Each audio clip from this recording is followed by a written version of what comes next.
अखिलेश यादव से जब पूछा इनकम पर सवाल तो फिर हो गया बवाल। सपा चीफ ने लगा दी सवाल करने वाले पत्रकार की लंका।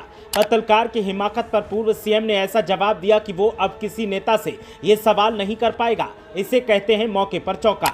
अखिलेश यादव ने सीबीआई तक जाने की कह दी बात और साथ ही वो कह दिया जो अब तक कभी किसी से नहीं कहा।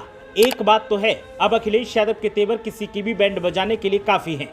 उनसे अगर कोई उल जलूल सवाल करता है तो फिर अखिलेश यादव उसकी लंका लगाने में देर नहीं करते। और ठीक ऐसा ही देखने को एक बार फिर मिला जब अखिलेश यादव से एक पत्रकार ने उनकी इनकम को लेकर सवाल किया। अखिलेश यादव ने आओ गिना नताओ सीधे पत्रकार को निशाने पर लिया और जो जवाब दिया उसने पत्रकार की हालत पतली कर दी। अब जनाब कभी किसी से कोई ऐसा वैसा सवाल करने की हिम्मत नहीं कर पाएंगे। अखिलेश यादव विज्ञान भवन में एक समाचार चैनल के द्वारा आयोजित स्वदेश कॉन्क्लेव 2024 कार्यक्रम में बोल रहे थे।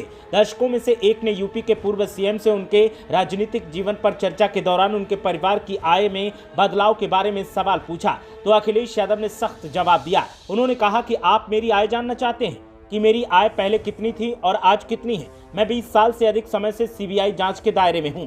इसीलिए अगर आप मेरी बैलेंस शीट जांचना चाहते हैं तो सीबीआई ऑफिस जाएं, इनकम टैक्स ऑफिस जाएं, यहां बकवास न करें। सपा प्रमुख ने आगे कहा कि वो अपनी इनकम बताएं या न बताएं, लेकिन उन लोगों की भी इनकम पूछी जानी चाहिए जो कहते हैं कि वे झोला लेकर चले जाएंगे। मैं तो चलो अपनी इनकम बताऊं या न बताऊं।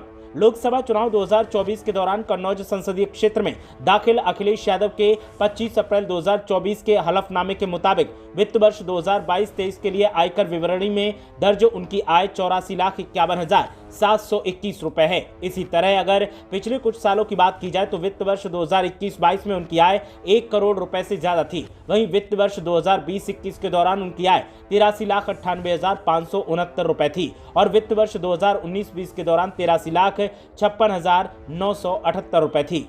अखिलेश यादव की पत्नी डिंपल यादव की बात करें तो हलफनामे के मुताबिक वित्त वर्ष 2022-23 के लिए उनकी आय 67,50,148 रुपए है। इसी तरह अगर पिछले कुछ सालों की बात की जाए तो वित्त वर्ष 2021-22 में उनकी आय 78,66,472 थी। वहीं वित्त वर्ष 2020-21 के दौरान उनकी आय 58,92,928 और वित्त वर्ष 2019-20 के दौरान 59,14,555 थी। कार्यक्रम में अखिलेश ने कहा कि वो आर्मी स्कूल नहीं बल्कि मिलिट्री स्कूल से पास आउट हैं। उन्होंने स्वदेश शब्द का उपयोग इसलिए किया क्योंकि इसका भावनात्मक जुड़ाव है। उन्होंने कहा कि हम चाहते हैं कि हमारी अपनी चीजें बढ़ें और हमारे अपने लोग आगे बढ़ें। उन्होंने चीन से व्यापार पर भी सवाल उठाए और कहा कि हमें चीन से इतना सामान लाने की बजाय अपने देश का व्यापारी तरक्की करने देना चाहिए। आप बताइए, क्या हम चीन के साथ बिजनेस कर रहे हैं या सिर्फ नंबर की बात करिएगा। आपको बता दें कि अखिलेश यादव ने इस कॉन्क्लेव में कई ऐसे सवाल पूछे जिनको लेकर कई सवाल उठे। सवालों के बदले उठे सवालों ने सियासत में गर्मी पैदा कर दी है। ब्यूरो रिपोर्ट, मीडिया हलचल।